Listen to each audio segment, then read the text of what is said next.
Let's see if this works now. Okay, it says I'm live now. It says excellent condition. Rami says I'm still young. Thanks. Don't feel it. Don't feel it. Okay, now I can finally. I think you guys can hear me on YouTube and you can hear me on YouTube and on Insta. Good work being done. Hey, no, thanks to you. Thanks to you, WMC. How did I break into equities from distribution? Just started as a graduate. Break into equities from distribution. What do you mean by distribution? Like sales? RS, you got me. You're funny, man. Let's see here. Some of you guys are very inappropriate but funny. Okay, pop out chat. Let's see if I can get this going on. Okay, I think we're good. Could people all hear me on YouTube?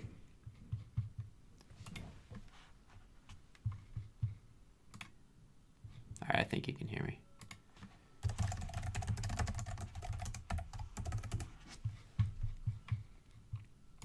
All right, cool. Okay, I'm set up now, I think, finally. Boomer has figured it out. Thoughts on Gen Z banking career opportunities now that the world is shifting towards tech? Serena asks. So, Serena, I hear this a lot about people who want to be in tech or go towards tech. I really don't think it's like mutually exclusive. There could be more people that are interested in tech, but if you're not a software engineer, oftentimes tech, if you're going to go tech, it's got to be in a sales role, a corporate dev, or corporate M&A. And if you're doing corporate dev or corporate M&A, usually banking is still kind of what's considered kind of the bread and butter background for that. So it's tough to just to say like, oh, yeah, everyone's going to tech. Well, if you're going to tech, you probably need a software or a computer science or engineering background, or just teach yourself. Rami says, so what's Wall Street Oasis about again? So Wall Street Oasis is an online community focused on careers in finance. We have interview courses, financial modeling training courses, resume reviews, mock interviews. It's a community where people get a ton of free advice and information, lots of college kids trying to break into the industry, and young finance professionals giving advice for free because they're awesome. So Down to Finance asks, thoughts on when the SPAC bubble will burst? Down to Finance, probably at the same time that the rest of the market bursts. The question is, how much higher can we go, right? How much higher can we go before there actually is a burst? So that's the hard part, is not knowing that. And with all the stimulus coming in, that could be 6 months from now. That could be even a year from now. So it's really just hard to time the market. But yeah, I think there's definitely somewhat of a bubble. The SPAC thing is just crazy to me because it's almost like just this tricky workaround, not having to like, do an S1 and all the regulation requirements. It's like this tricky way of doing it, and I think it's definitely high risk. FXXS, can you please review my CV? Yeah, send it to me. Maybe we can pull it up on YouTube and do it live. Working in PE, my exit strategy is marrying a cute daughter of a super rich LP. Okay, Billy, you better be working on your game, not just your LBO game, but your game reading rich daughters, I guess. How do you know that they're super rich? Are you how are you pulling that off? Somebody asked, when is the NFT bubble bursting, though? I think the NFT bubble is just getting started. Although, I have a sense that all these assets are going to be kind of correlated. All this speculation is probably when it does come down, and who knows when that is. I think it's going to be a drawdown. We saw it a little bit when we were having a little bit of that tech, a correction in tech. What was it, like 3-4 weeks ago? We saw that the cryptos and all that stuff really started to kind of tank as well. So that's the concern, is a lot of this stuff is probably correlated as people kind of, run away from risky assets and stop speculating as much. But yeah, it's a crazy world we live in nowadays. A lot of companies that are just completely disconnected from fundamentals. Thoughts on the semiconductor industry stocks? I have no clue. I'm not educated in semis. Luis says, been trying to land a job in finance. Got a finance major, but no experience. Any advice?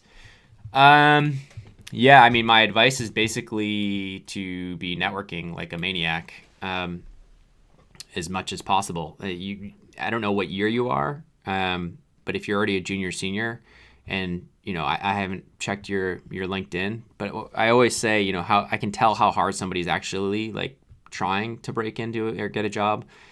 It's usually by their LinkedIn. So if I see something like 50 connections, 150 connections, I know they're just kind of probably sending their resume out to a lot of jobs, but they're just going about it completely the wrong way.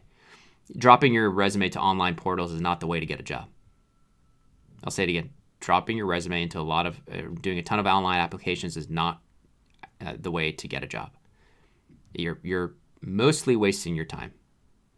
So if you really want to get a job, you need to meet people, talk to people. Your time is so much better spent getting on the phone with people and explaining kind of who you are and learning and trying to understand, first off, what exactly you want to do. And then second off, actually applying to those jobs with the information that you were given from the previous people. So that's all I'd say is if you don't have over 500 connections in LinkedIn, it's going to be tough for me to have too much sympathy for you, because it just means that you're not reading Wall Street Oasis and taking into account any of the networking advice that's given on the site probably about 1,000 times, or you're not comfortable enough with yourself to put yourself out there and get on the phone with people, and that's something you need to get over. If you don't get over that, you're never gonna make progress in this life. And this is a skill set that's gonna be with you for the rest of your life. It's not a skill set that like you need for your first job and then you can stop. Everything is driven by relationships, business deals, promotions, your next job, your third job, your fourth job. So developing those skills now, even though you may hate networking, it's worth the time and it's worth the pain. So do it. Let's see. Chances of getting into a small boutique from a non-target. What are my chances? Again, this is a super vague questions. Shah, I have no idea what your chance is. How hard are you willing to work, right? From a non-target, there's lots of banks out there that are like 2-3 person shops that are, doing one deal a year. Do you want to go work for, a sweatshop that, where you're getting paid $1,000 a month? There was I did an interview with a guy who came from India. He did an MBA, I think at John Hopkins. Then he literally worked for like 2 years with this bucket boutique shop, getting paid like nothing, like $1,000 a month. And the kid was grinding, working like 90 hours a week, having to do all the work for this MD or partner. And that was just because he didn't know any better. He thought, John Hopkins is a good name. I'm going to come here to the U.S. And John Hopkins is a good name, but it's not the easiest place to break into banking out of MBA. So he was basically forced to put up with that for several years because he wanted to stay in the U.S. He eventually found his way to a Big Four, and I think now he's transitioned to a middle market or a bulge bracket actually. But it was a long road. So your chances just depend on how much you're willing to put up with and how much you're willing to work. Andrew asked, do you think there's good money to be made in the NFT market, like with TCAT? I don't know TCAT specifically. I know NFT, for those who don't know, non-fungible tokens. Basically, it's a way to kind of, from what I know, digitize kind of collectibles. I think Top Shot's the NBA one, right? I definitely know there's been, I think, a crazy run-up in prices recently. Is there money to be made? Well, if you had gotten in earlier, yeah. Is there still money to be made? Maybe, but you could also lose all your money. So I don't know if you want to be chasing for any of these things, whether it's GameStop, whether it's, buying crazy high-flying tech companies that have already run up, buying cannabis companies, all this stuff, or buying penny stocks, or buying any of this shit. Yeah, they could keep going up, but you could also lose everything. And if you look at Finance 101, one of the first things that any long-term value investor will tell you if you want to actually build long-term steady wealth, it's boring, but you really don't want to have huge drawdowns in capital. And you guys may not think, 200, 300, 400 bucks is a lot, but if a lot of you guys are really young, guys and gals are really young, that can build over time if you're smart with it. So there's nothing wrong with going after growth stocks, putting a little bit in crypto, putting a little bit in NFTs, and dabbling in it, just learning a little bit. But I would do it over a longer period of time. I would never just throw everything into, one market or one asset class. It's just way too, especially now with where the market, even now, just like an index fund, it makes me nervous. So, if you're going to do anything, I would do it over time and do it gradually and make sure it's something that you can commit to, monthly. That's why I often recommend these platforms that kind of do it for you automatically, like a Betterment or a Wealthfront, because you're basically, it takes the decision work away from you. Now, the problem is people are kind of conflating investing with gambling. I mean, what you're really doing if you're on Robinhood app and, day trading, you're gambling. So let's not pretend like you're investing. You're not investing, you're gambling. And you could be wildly successful. Maybe you have some sort of incredible strategy, but what I'd say is if you're looking to invest long term, this is spoken like a true boomer, right? If you're looking to invest long term and actually build wealth, I would recommend never ever putting more than 10, 15% of your net worth into any one asset. It's just incredibly risky, especially when you're talking about NFTs, crypto, stuff like that. No matter how passionate you are about it, there's huge drawdowns. There's if Bitcoin makes it to 200,000, 500,000, $1 million a coin, along the way we could have an 80%, 90% drawdown. And if you ever need that cash, you're in big trouble. So Sam asked, what's my background? I did investment banking for a couple of years at Rothschild, 4 years in private equity at Tailwind Capital in New York, and then got my MBA at Wharton, and now I've been running Wall Street Oasis for almost over a decade full time, which is crazy, and it's almost 15 years old now. Let's see what else we got here. I should look at YouTube, see if there's any questions on YouTube. Yeah, there are. Here we go. Hamza Ali asks, can you get into private equity out of undergrad? Yes, actually, one of my mentees, Grace, on my show, I do a podcast called Monkey to Millions where I'm mentoring 2 to 3 young kids at a time. She started at it. She's at a non-target. She started right away, freshman year, kind of knowing that she wanted to potentially go into investment banking. So we had her set out this whole plan, this networking plan. She was super aggressive. She got on a ton of calls. She got into all these programs. Now, so she already locked up her sophomore summer internship at Citi. She has interviews with Blackstone. She has interviews with Ares, which is a private equity fund. She has interviews with Perella. This is for junior summer, and this is her sophomore year right now. So can you actually break into private equity at undergrad? Yes, you can, but it is incredibly competitive.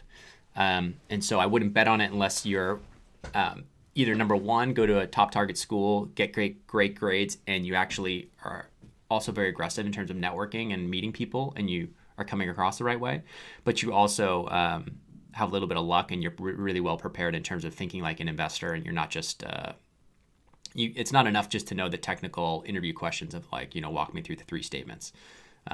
You have to actually know how to think like an investor, what makes a good investment, walk me through an paper LBO, stuff like that. So you can do it. It's just, it's not easy, and it's super competitive. It's even more competitive than getting into a top bank. So Sanat asked a really good question. Is reaching out over LinkedIn preferred over cold emails? No, I would say email is always preferable to LinkedIn. However, LinkedIn opens up just a huge swath of potential contacts. So now remember, you can actually get the email off of LinkedIn if you're connected to somebody. So when I say use LinkedIn, it's more about that's not saying if you have 50 emails, don't email those people. Always email those people.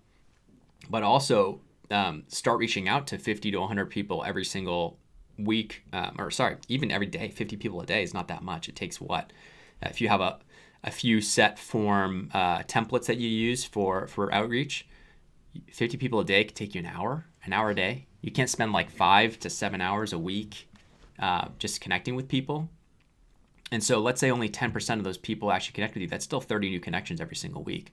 So 30 times 50, what is that? That's like 1,500 in a year. Is that right? That's a lot of connections, right? In just 1 year. And so out of those, how many do you think will actually take a phone call with you? Maybe, I don't know, 5%? That's a lot of phone calls. That's a lot of connections. That's a lot of relationships you've developed. And now those are the people you can follow up and keep updated in terms of what you're doing, where you're applying, how things are going. I had a first round, I have a final round. Suddenly you're making them feel like they're part of your journey. You're actually getting buy-in from them. They're feeling good about helping you. You're telling them how you took their advice. You're showing them that you did that. Keithley's asking, what school did I go to undergrad? I went to Williams College up in Mass. Go Celtics. Go Bruins. Go Patriots. Patriots on a spending spree, huh? It's exciting. Let's see what else is going on. Rami says, I trade crypto. It's been really profitable, even the shorts. Rami, that's awesome. It's a great experience for you. I love the fact that you're actually practicing it. All I would say is, if you're trading crypto, you just got to be careful not to get blown up. If you have, are you doing like algorithmic trading where you're actually running programs and helping you make the trades, or are you doing more like trend lines and stuff like that? Just be careful, because things can work until they don't, and then you can blow up, especially if you're using margin. Sanat asks how to become a mentee. Just email me with your resume. How to become a mentee for Monkey to Millions.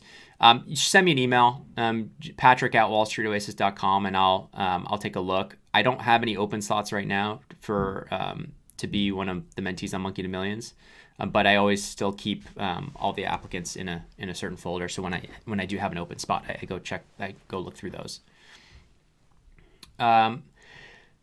DD on YouTube asks how and when to follow up on cold emails as an incoming insight intern. How and when to follow up on cold emails. Okay, I think you're asking, if you send a cold email to somebody and they don't respond, I think it's okay to follow up a week later, just saying, hey, just wondering if you might have time, and just kind of reiterating that you want to meet with them. After that, I would definitely start increasing the gap of time between when you email them. So you don't want to go email them a week later, a week later, a week later, a week later. They're going to get probably get really frustrated and annoyed. So I think a better sequence and cadence is you email them initially. There's no response. You email them a week later. Then you go, say, 3 weeks later. And then I would even say like 8 to 12 weeks after that again. And then from there, if you really want to keep going, maybe make it 6 months after that. Do it again. Try again. Usually after the 4th or 5th time, if they haven't responded, there'll still be a percentage of people that respond at the 6th, 7th, 8th, 9th. But I think your time is better spent kind of actually starting fresh with new contacts and getting to people who are a little bit more willing to spend time and help you out. Francisco Bolota from YouTube says, any tips on turning interviews into receiving offers? I'm enrolled in 6 different processes, a couple in the final stage, but haven't received any offers yet. Francisco, you're enrolled in 6 different processes. Have you been to Super Days on those? Is that why you're nervous?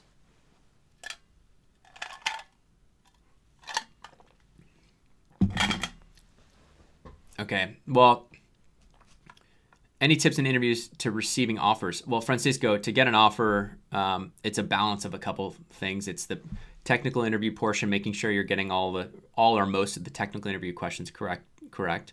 Second, it's more about the behavioral aspect. Do they like you? Do they believe your story of why you want to specifically do something? And third, it's kind of like just kind of intangibles in terms of like, do they feel like you're going to fit with the team? Do they feel like you're going to stick around, or are you just leveraging their bank or the job to get something else? So Francisco says he had one Super Day around 3 weeks ago. So yeah, if you had a Super Day 3 weeks ago and you haven't heard, it's likely that you did not get the offer. But that says you're in 6 processes, so I wouldn't stress about it. But yeah, I think if you haven't done mock interviews yet, or a lot of mock interviews, then do more of those. Whether it's free with friends, but somebody ideally who will give you honest advice. Hopefully you've done some networking. If you're getting to 6 processes, it sounds like you have some sort of mentor. Ask them if they can take half an hour and just grill you on your resume and grill you on the reasons why, XYZ industry, why this firm. Because the answers to those questions, people kind of brush over the preparation for that, but having really good answers and succinct answers and specific answers to those questions are kind of what separates the yeses and the nos. It just shows that people care to actually do the research. It shows, if you think about it, if you're hiring somebody and this potential applicant can't even be bothered to prep a good response for why this bank or why this firm, it's going to be tough to justify giving them an offer when there's going to be other people who are prepped. Sanat asks, what are your thoughts on transitioning to banking post-MBA from a non-target school? I think my thoughts, I think it's great. I think the associate position is incredibly challenging in banking, but it's also a great learning experience. You're forced to manage up and down. You are going to be put in a really tough spot as an associate if you don't have pre-MBA banking experience, because the analysts are going to run circles around you on the modeling. So the best thing you can do as an associate coming out of your MBA, if you didn't do banking beforehand, is just like bow down to your analysts and basically work alongside them, especially for the first 3 or 4 months. Work alongside them as hard as they are. So it's a really brutal lifestyle. You get paid well though. You get paid well. The base, I think, is like 125, 150 or something like that, and the bonus can be at least that much. What else we got here? I'm going to try to do it's funny, the difference between YouTube and Insta. I feel like Insta, all you guys are talking about is crypto.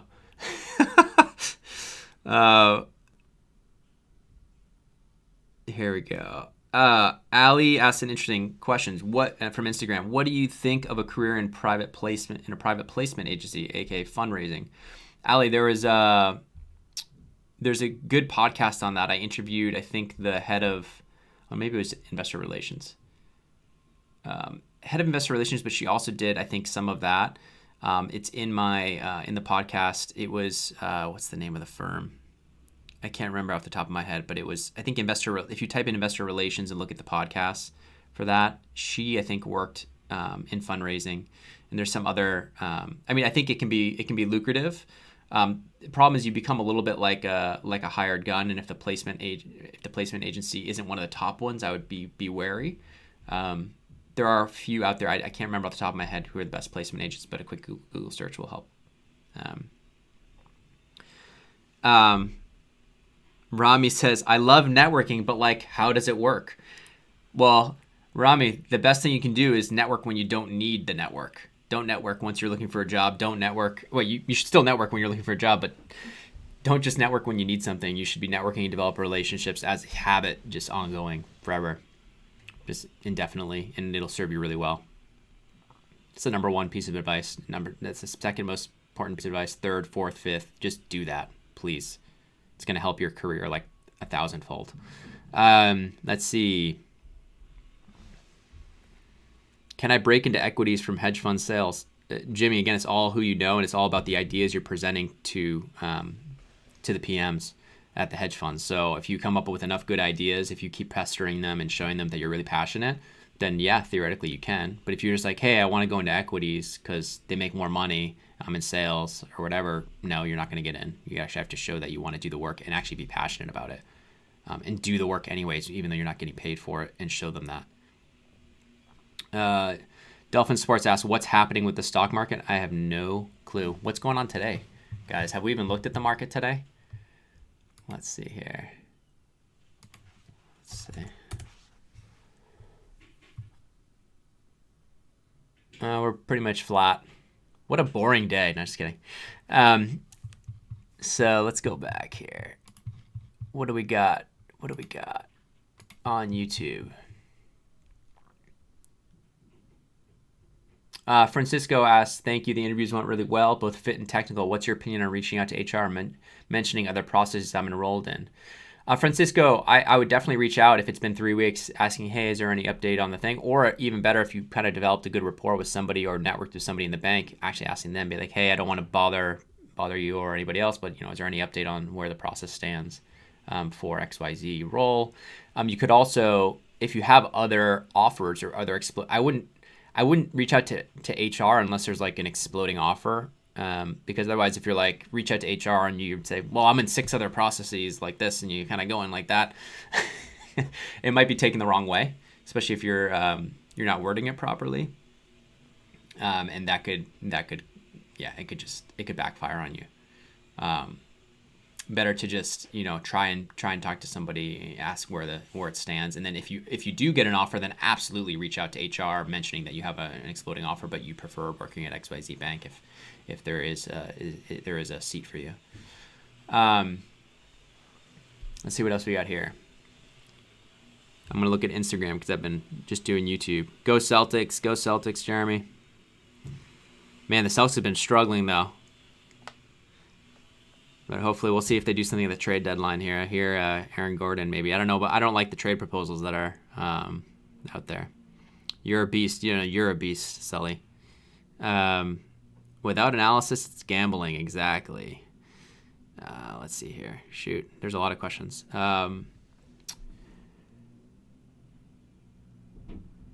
Germany re-entered lockdown. Great. That's no good. That sucks. Sorry to hear, man. What's your opinion on Goldman Sachs first-year analyst 100-hour work week? Is it that bad? So I'll say this about the Goldman Sachs leaked survey that went around the presentation. It's one thing when you're in college or thinking about going into banking and hearing about the 90, 100, 110-hour weeks. It's an absolutely different thing to actually experience it. If you want to get a feel of what it's like, try just for 2 days going to bed at 3 a.m. and getting up at 6 a.m. just for 2 days, and see how painful that is. And then on top of that, assume you're stressed out and being pushed in 30 or 40 different directions. It is incredibly taxing mentally, physically, emotionally for these kids, especially work from home. There's no camaraderie. I can't even imagine doing it. So I think that's why we're seeing such a negative, such a visceral kind of reaction, and it almost seems like over dramatized reaction from the analysts at Goldman Sachs a little bit of this is the worst thing ever. Like, well, yeah, I can't even imagine work from home as a first year analyst. And I think somebody on the site there was a really good comment talking about how as a first year analyst, work from home was the worst thing ever. As a second year analyst, it's like the best thing ever, because by that point you established connections and you're not like being watched over like a hawk, and you know what you need to do to finish the 80-hour week or whatever, and you're much more productive.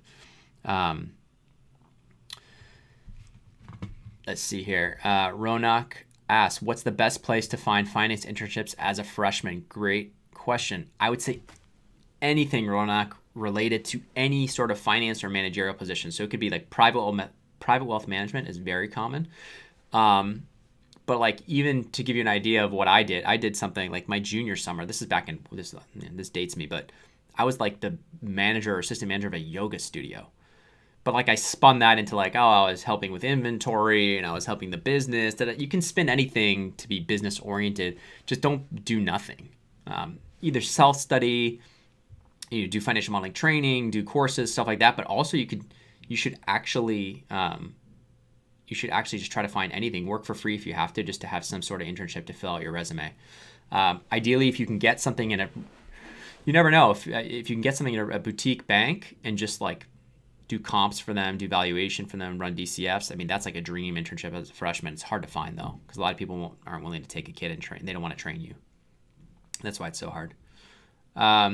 Keithley asks, why didn't you go back to private equity after your MBA? Mostly because I knew that at that point, Wall Street Oasis was what I wanted to do full time. I actually knew that going into Wharton, so I never even recruited my first or second year at Wharton. I knew I could grow Wall Street Oasis into be a full-time business and then have the full freedom to travel. And I did that. I moved down to Argentina for a year once I graduated, and we got to travel all through South America. It was awesome. So that's why I didn't go back to private equity. So yeah, the MBA was a little bit more like an inexpensive insurance policy for me. Let's see. Ibrahim says, I have a cousin who's currently senior at a non-target, and his experience in finance internships were very scarce this summer, or far more competitive than usual. Yeah, I don't doubt it, Ibrahim. I think it's tough when you can't meet people face-to-face for like coffee chats to develop any sort of relationship where people are willing to take a chance. I think where you can really make a lot of make a big difference is if you're actually like meeting people for coffee face to face and you make a good impression that way, like just as a humble, hardworking kid just wants a chance, then people tend to try and give you a chance. So, but yeah, I don't doubt it. It's competitive, but you can still find something, anything, or you can do research, or you can do self-study that's related. So there's a bunch of stuff you can do. Nick from Nick Prince something Chota is saying, how do you research the quality of the boutique firms and the smaller players?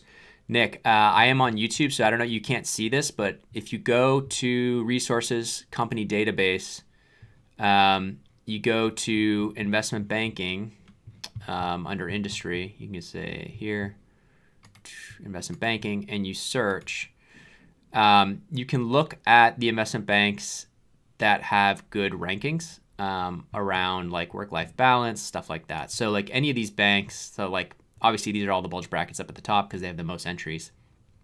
But then you can quickly come down here and see like PNC, SunTrust, SocGen, Moelis. Moelis has great exit ops, but they work you really hard. Piper, KeyBank.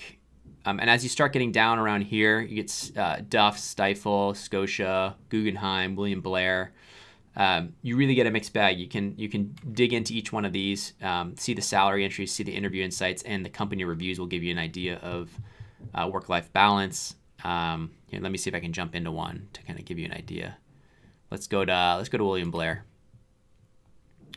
So if you go in here, you can kind of get a sense of, okay, this is really impressive. Overall employee satisfaction at William Blair. It was way down in terms of the number of entries. It's number 3. Hardest interviews, it's ranked 33rd out of 126. Professional growth opportunities, 4. I mean, it's ranked really, really highly. So to me, that says, hey, William Blair might be an amazing place.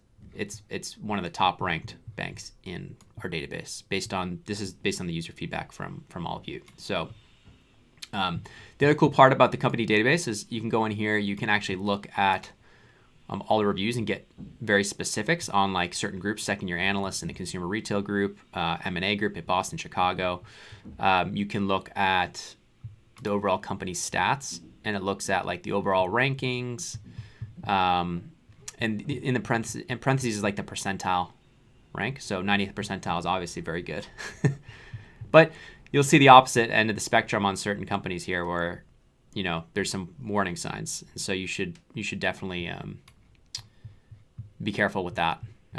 Sometimes you don't have a choice. You just got to take what's offered to you. But if you let's say you've been offered from like a William Blair or like XYZ boutique, and XYZ boutique it's a small shop and the work-life balance looks horrible and they don't do a lot of deals and it's all pitching, I think it's an easy choice. What else we got going here? Let me check Instagram.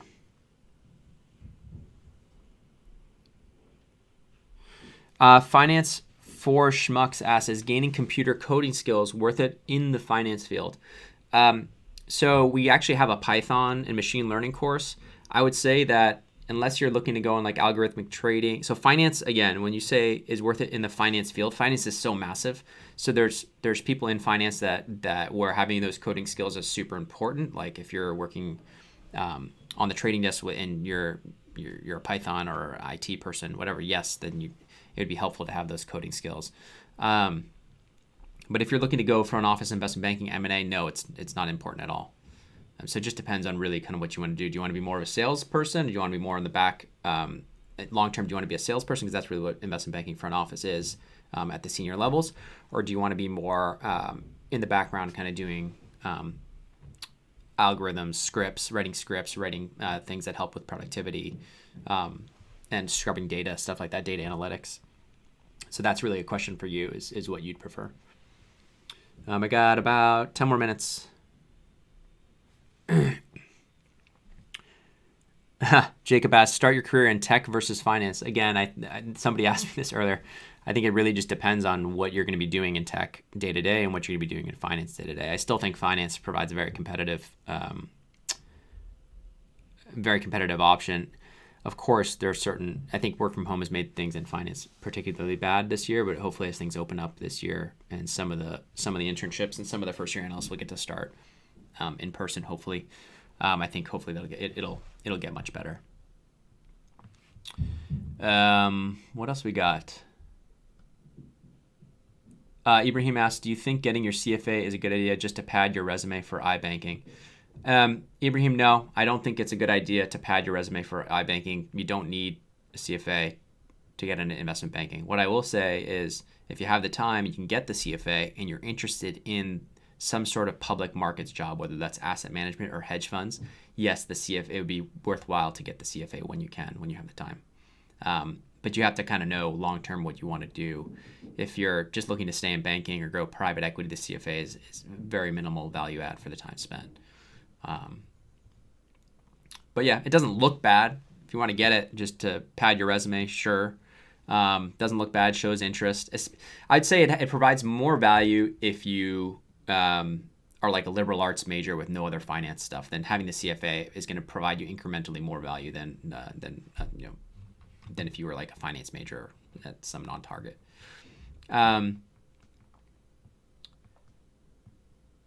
Oh man. So DD asked a great question. Is it better to choose a sweatier team with better deal flow or a more chill one with decent deal flow? DD, it's kind of like how if you want to roll the dice or not. So if you choose the sweaty team with a ton of deal flow, you can be sure that you're going to get some great transaction experience on your resume within a few years, which will lead to much better exit opportunities, all this stuff. So it's really how much work do you want to put in for your career in your early 20s? It's a personal decision, right? So the chill team, it's a little more risky because what if you're one of the analysts that only gets one deal over 2 years that closes, or it just depends, right? Whether you want to take that risk. Some people may be willing to take that risk. If the chill firm still has a really good name, it's a little bit less of a risk because you're still probably going to get the interviews. It's just going to be harder to separate yourself if you're trying to go buy side, trying to go private equity. If you're trying to go private equity and you only have one deal on your resume that you can talk to at length, it's going to be tough. Let's see what else. Where should I pull from?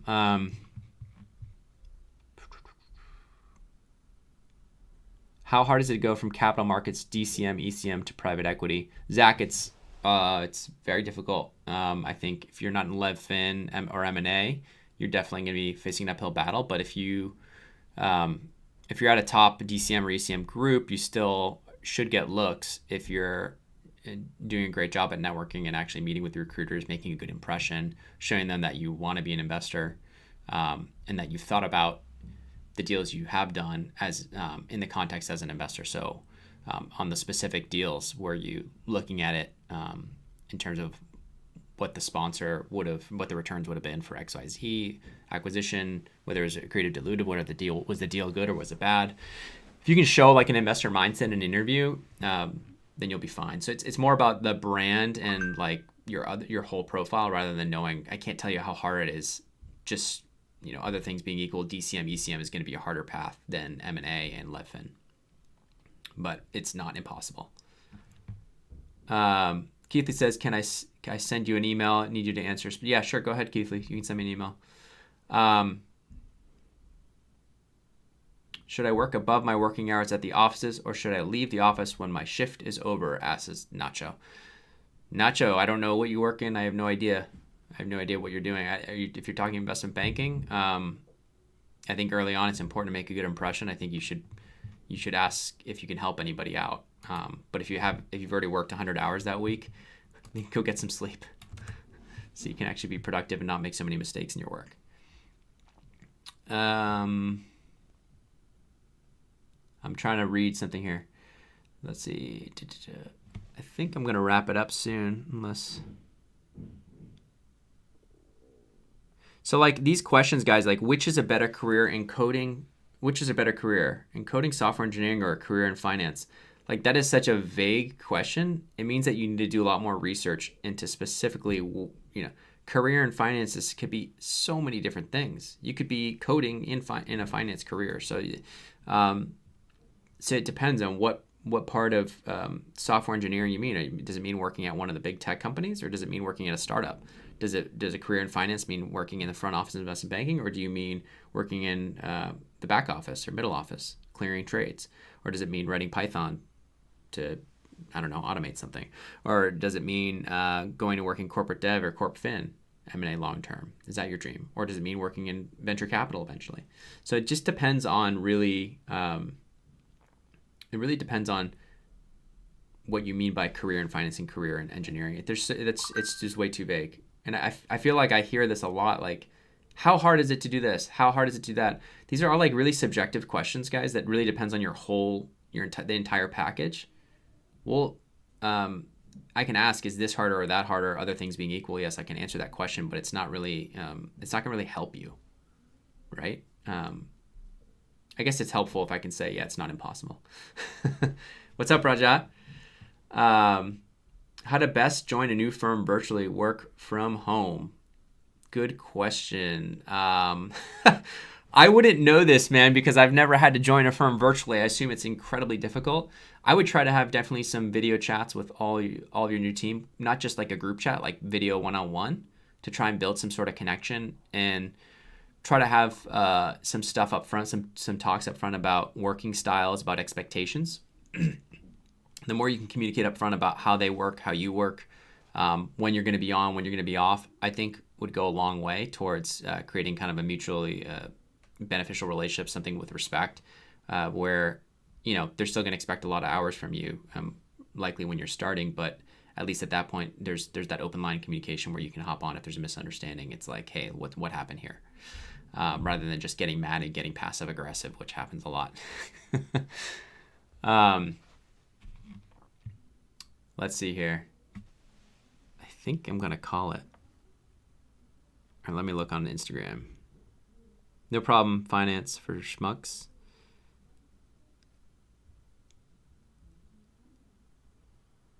Okay. UDG Ghosh 10 says, I'm in my junior year and I don't have anything secured for the summer. What would you advise? What would you advise me to do for my senior year? Well, if you have nothing lined up for the summer, it's March 23rd. You still have 2 months before the summer starts. So it should be like an all-out press right now of applying to anything and everything under the sun. But more than just applying, more about like getting on phone calls with people and talking with people and asking them, about what they do, all this stuff. The problem is now it's kind of late. Like this is why the networking freshman and sophomore year is so important. Is if you find yourself in the seat that Mr. UD Ghosh finds himself, you actually have a big backlog of connections to lean back on, that they're not just getting a cold email from you now. So this is why it's so important. People say, oh, you have time to figure it out. You have time. You have time. Everyone tells you have time freshman year. You don't need to know what you're doing. Well, no. Actually, the people who know what they want freshman, sophomore year, guess what? They're the ones that are networking the right way. They're the ones making a good impression. They're the ones getting the first round interviews. They're the ones getting the final rounds, and they're the ones getting the offers, because they put in the legwork early on to show that they knew what they wanted and they went after it. So that's the reality of it. People can say, oh, you have time to figure it out. Yes, you do. It's not impossible to get in if you have no junior summer. it's just going to be incredibly tough. So that's all I have to say. Hopefully that's not discouraging. It just means, yeah, just start networking and applying to anything and everything you can to try and get something for this summer that's somewhat related to finance. Okay. Reading here in Instagram. There's a lot of questions on Instagram. Shoot, let me see if I can.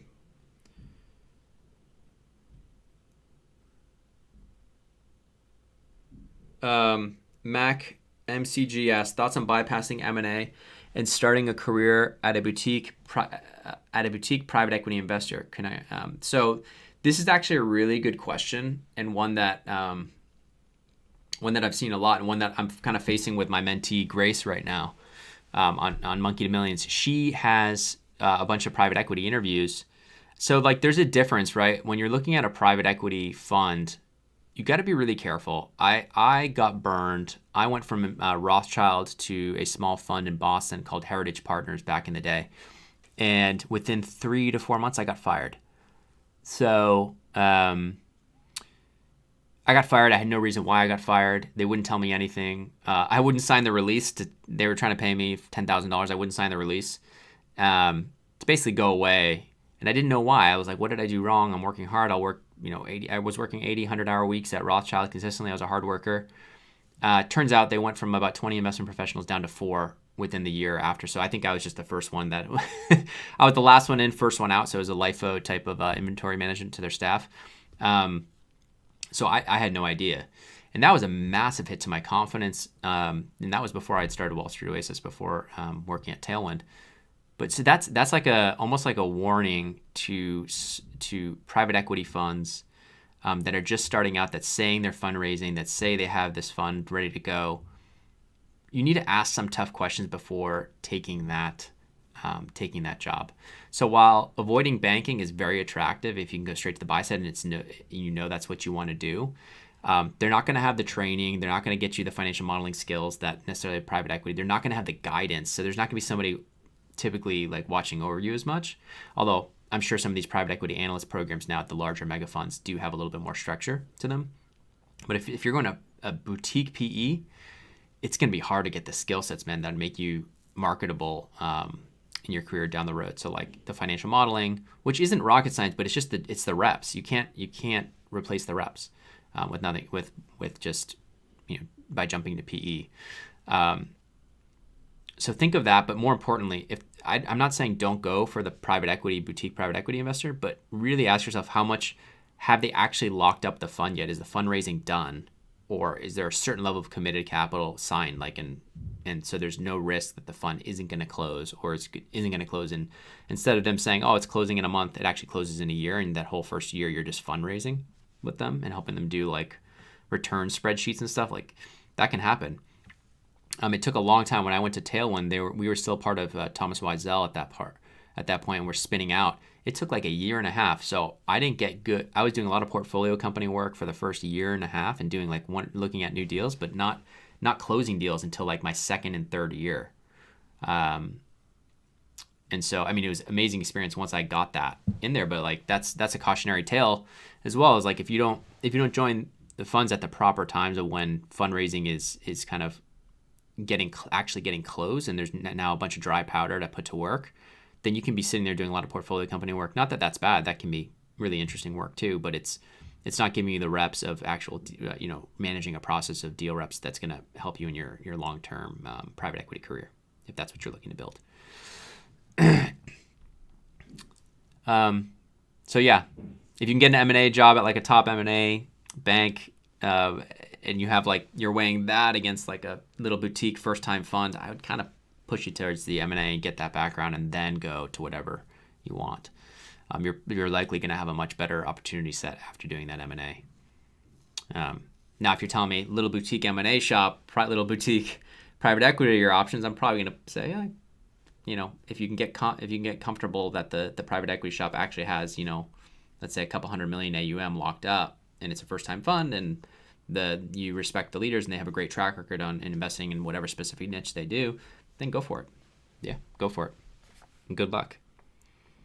I think that's it, guys. I got to run because I got another call, but thanks so much, everybody, for joining. Hopefully this was helpful. I'm going to try to do this every Tuesday as long as I keep my voice. And yeah, that's it. Thanks, everybody.